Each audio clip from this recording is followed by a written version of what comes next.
शहर का ward number 7 इसमें मिड्डी क्षेत्र में एसबीआई मुख्य ब्रांच के ठीक सामने यदि आप घुसेंगे तो ये गली आपको नज़र आएगी। इसमें एक आबादी है और अच्छे लोग रहते हैं।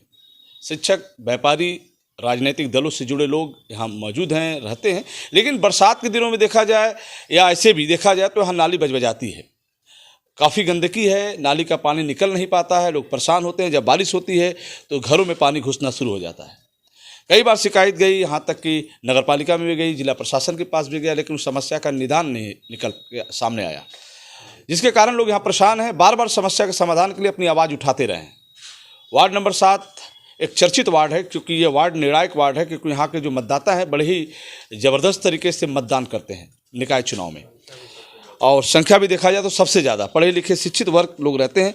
आज कांग्रेस पार्टी की तरफ से आप देख सकते हैं कि रुपेश चौबे जी एक आह्वान पर, राहुल जी हैं, उमाशंकर पाठक जी हैं, मुन्ना उपाध्याय जी हैं, भाई साहब हैं, सुनील सिंह जी भी हमारे बीच में हैं, और क्षेत्रीय लोग और उस मोहल्ले के लोग हैं, जिनके रुपेश चौबे के एक छोटे से निवेदन पर आज इस गली का सर्वे हो रहा है कि काश ये गली पहले जैसा होता, खूबसूरत होता, चलने लायक होता और हर गंदगी से, हर समस्या से निजात दिलाने वाला गली होता। ये बात करते हैं स्थानीय लोग से। चाचा, आप यहीं के हैं? क्या नाम है आपका? सुरेश। क्या समस्या क्या है यहाँ पे? अब देख ही रहे हैं समस्या। यहाँ नाली ना, घर का पानी नहीं निकलता बाहर, और यहाँ कूड़ा देख ही रहे हैं, वहाँ कूड़े का कूड़ा भंडार लगा हुआ है, कब उलट जाएगा कूड़ा कोई ठीक नहीं है। तो वार्ड मेंबर क्या नाम है आप? हमको वार्ड मेंबर वार्ड में विनोद सिंह। वो आते हैं कभी? हाँ, कभी कभी ऐसे टहलने आ जाते हैं, कभी कभी। समस्या उनके सामने नहीं आई? देख ही रहे हैं, शिकायत भी। चेयरमैन साहब? चेयरमैन का साहब कभी नहीं आएगा, अब आएंगे। क्या नाम है आपका? सुनील सिंह। क्या हुआ यहाँ पे, क्या समस्या है? ये नाली हो रही है, यही पानी उनका है। आपका नाम क्या है? अवधेश कुमार। क्या समस्या है यहाँ पे? समस्या यहाँ नाली पानी निकासी के लिए है। अब यही क्या है? क्या नाम है? अजीत कुमार सिंह। क्या समस्या है यहाँ पे? समस्या ये है नाली और पानी का, यही और समस्या, और कोई समस्या नहीं है।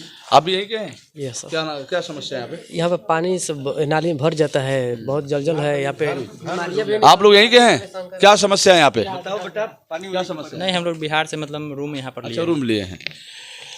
चलिए आइए बात करते हैं हमारे सीनियर नेता उमाशंकर पाठक जी। आप भी इस क्षेत्र में, आप भी ब्लॉक प्रमुख रहे हैं। बांसडीह विधानसभा क्षेत्र जो राजनीतिक सुर्खियों में रहता है।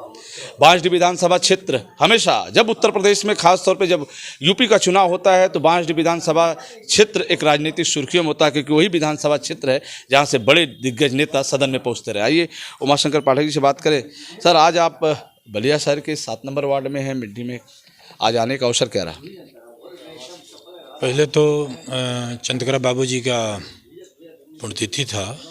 उसके बाद यहाँ से कुछ स्थानीय लोगों ने बताया कि हमारी यहाँ का नाली की निकासी, पानी की जो है निकासी नहीं हो रही है। तो हम लोग कहा कि चलिए थोड़ा देख लिया जाए, तो वही देखने के लिए आए। और निश्चित देखने से ये प्रतीत हो रहा है कि यदि मौका रहते यहाँ की व्यवस्था को नहीं नौकरशाही लोग या यहाँ का चेयरमैन जो है इस पर कोई कार्रवाई नहीं करते हैं, तो बीमारी जो है बरसात के बाद जो भी बीमारी पैदा होगी, इसका सीधे सीधे श्रेय जो है दोषारोपण जो मैं चेयरमैन पर लगाऊंगा। कि मैंने चुनाव के लोग बता रहे हैं कि चुनाव में आए, चुनाव के पहले बाद में उन्होंने कभी यहाँ आया नहीं। और जनप्रतिनिधियों को कम से कम हफ्ते में एक बार तो अपने क्षेत्र में, अपने वार्ड में उनको घूमने का ये अधिकार क्षेत्र जनता ने दिया है, और आप उसका अधिकार को आपने प्रयोग नहीं कर रहे हैं, तो कहीं जनता से आप दूर हैं। इसका मतलब कि कहीं ना कहीं आप विकास से भी आप दूर हैं, और आपके मन में खोट है और विकास नहीं कर रहे हैं। वार्ड नंबर 7 ईओ की भी भूमिका होती है इसमें? ईओ जनप्रतिनिधि नहीं देखते, ईओ क्या है? हाँ, ईओ की भी भूमिका होती है, लेकिन जनप्रतिनिधि चूंकि सर्वे होता है ना भाई, ईओ तो एक अधिकारी है, वो तो बलिया का है नहीं, वो बाहर से आकर के नौकरी कर रहा है। अधिकार तो हमको मिला है ना, जनता तो हमको चुन करके उस कुर्सी पर बैठाई है। और वार्ड नंबर 7 जो है ये बलिया जनपद का मशहूर वार्डों में आता है, तो ये तो हमारी जिम्मेदारी बनती है जनप्रतिनिधि होने के नाते कि मैं उस वार्ड के लोगों से मिलूं, वहाँ के जन समस्याओं से मैं लड़ूं और अधिकारियों से अवगत करूं, क्षमता हो तो उसका समाधान करूं, ये हमारी जिम्मेदारी बनती है ना। आइए, शेरे बलिया चित्तू पांडे के परिवार से जुड़े मुन्ना उपाध्याय जी कांग्रेस पार्टी के वरिष्ठ नेता हैं। आइए बात करते हैं, आप इस गली में कैसे आ गए, क्या समस्या है यहाँ पे? जैसा कि हमारे आदरणीय प्रमुख जी बता रहे थे, निश्चित रूप से जो वर्तमान में हमारा चेयरमैन है, इसी वार्ड का नहीं, पूरे नगर पर लाइन के इधर जितने वार्ड आप देखेंगे, ये वार्ड नंबर 7 है, देख ही रहे हैं आप, इसके बगल वाले वार्ड में जाएंगे, वहाँ भी जल भराव की यही स्थिति है। ये शुरू में निर्दल बन के चुनाव जरूर जीता, लेकिन ये वर्तमान चेयरमैन जो है ये सिर्फ कमीशन खोरी में व्यस्त है। इसको विकास से कहीं दूर दूर तक लेना देना नहीं है। ये सिर्फ और सिर्फ ठेकेदारों के माध्यम से, बड़ी एजेंसियों के माध्यम से कमीशन लेने में व्यस्त है, इसीलिए नगर पालिका की ये हालत है। चलिए आइए राहुल जी, क्या हाल चाल है? बढ़िया है। आप कैसे घूम रहे हैं? अच्छा, आप तो चुनाव मैदान में हैं, चलिए बताइए। हाँ बताइए, बिल्कुल बताएं। क्या समस्या है, आपने क्या देखा है? देखिए, ये पूरा मिडी का बस बात नहीं है, पूरे शहर में ये स्थिति 5 सालों में जितना नरकीय हुआ है अभी इसके पहले नहीं हुआ था। 5 सालों में ये जो ईओ का आरोप जो है चेयरमैन पे लगाना, चेयरमैन का आरोप ईओ पे लगाना, सभासदों का आरोप चेयरमैन पे लगाना, चेयरमैन का आरोप सभासदों पे लगाना, पूरा 5 साल इन लोगों ने इसी में बिता दिया। और मैं ये दावे के साथ कह सकता हूँ कि ईओ और चेयरमैन के मिली भगत से ऐसा हो ही नहीं सकता कि बिना और ईओ चेयरमैन के बिना दस्तखत के कोई भी काम पास हो। और सारा यहाँ पे पैसा घोटाला इन्होंने किया है। पूरा 5 साल लूट खसोट जितना करना था इन्होंने किया, और लूट खसोट करने के बाद ईओ जी यहाँ से चले गए, और चेयरमैन जी है फिर बता रहे हैं लोग इधर के लोग कि चुनाव के पहले 5 साल पहले आए थे, अब नहीं आ रहे हैं। इस बड़े हमारे गार्जियन हैं उमा शंकर पाठक जी, इन्होंने बहुत सही बात कही कि जीतने के बाद और या हारने के बाद जो भी जनप्रतिनिधियों को गली में और चौराहे पर जनता के बीच में आना चाहिए, उनकी समस्याओं को सुननी चाहिए, उनको देखना चाहिए और आला अधिकारियों के समक्ष उसको रखनी चाहिए। राहुल सिंह ने कहा कि ईओ और चेयरमैन की एक भूमिका होती है वार्डों को देखना, क्योंकि जनता ने उनको चुन के एक नगर पिता की कुर्सी बैठा है, उनका भी कर्तव्य बनता है। जो जैसा कि यहाँ के लोगों ने बताया कि चुनाव के बाद कभी इस वार्ड में नहीं आए, वार्ड के तो इस मोहल्ले में। आइए बात करते हैं, सुन लीजिए क्या हाल है सर।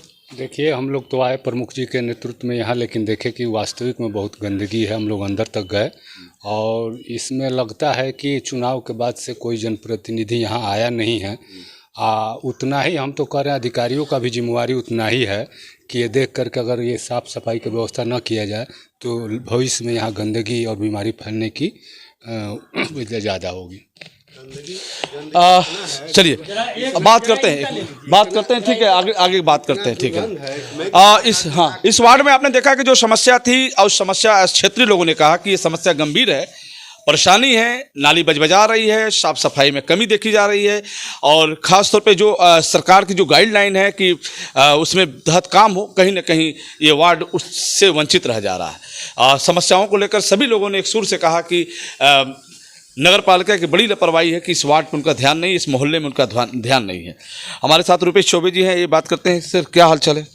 बढ़िया है। क्या रहा कि आप देख ही रहे हैं, हमने इसकी कई बार शिकायत नगर पालिका में भी की, ईओ को भी बताया। उनके द्वारा हमेशा जो यहाँ का सफाई कर्मी का परवेज है उनको बोल दिया जाता है, लेकिन कोई कार्य नहीं किया जाता है। आगे जो नाली है, सरकार द्वारा, जिलाधिकारी द्वारा भी ये कहा गया कि 15 अगस्त तक सारे नालों का निर्माण करा दिया जाएगा, लेकिन आप देख रहे होंगे कि नाला आगे जो है ब्लॉकेज है, आगे बड़े बड़े गड्ढे खोद दिए जाए, जिससे बाइक और साइकिल तक आने में इस मोहल्ले में दिक्कत है।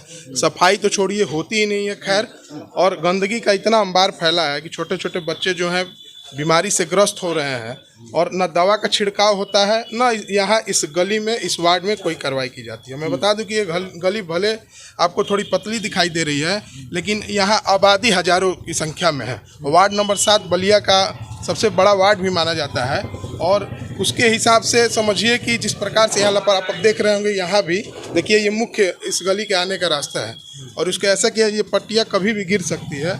और हर देखिए यहाँ पे गंदगी का अंबार इतना लगा हुआ है कि ये समस्या आज से नहीं है, ये पिछले सालों से है। और मैं कई बार हमारे द्वारा और यहाँ के गली के अन्य लोगों द्वारा भी नगर पालिका में इसको बताया गया, पत्रक के माध्यम से भी, मौखिक माध्यम से भी, और मैंने यहाँ तक जिलाधिकारी से लेकर हर जगह ट्वीट भी किया। आप देख रहे हैं कि यहीं पे यहाँ भोजनालय भी है, लेकिन यहाँ कूड़े का अंबार ला के लगा दिया जाता है। गली, ये रास्ता ऐसा बना है, आने जाने में इतनी दिक्कत, और ये पूरा नाला ब्लॉक है दोनों तरफ से, और समझिए कि नाले का निर्माण ये अधूरा हो गया है। और परेशानी इतनी है कि मैंने तो ये ठाना है कि अगर जल्द इसका निवारण नहीं होता है तो ज़रूर इसके लिए बड़ा आंदोलन या कुछ ऐसा कार्रवाई हम लोग धरना करेंगे, जिसके माध्यम से हमें निजात मिले। वक्त आ गया है, अब आंदोलन की राह पे इस मोहल्ले की जनता सड़क पर उतरने का मन बना चुकी है। यदि समय से वो समस्या का समाधान नहीं हुआ, एक आंदोलन की राह इस मोहल्ले के लोग आगे ले चलेंगे। फिर हम आपसे जुड़ेंगे, तब तक के लिए इतना ही। देखते रहिए बलिया आजकल। मैं रोशन जायसवाल, नमस्कार।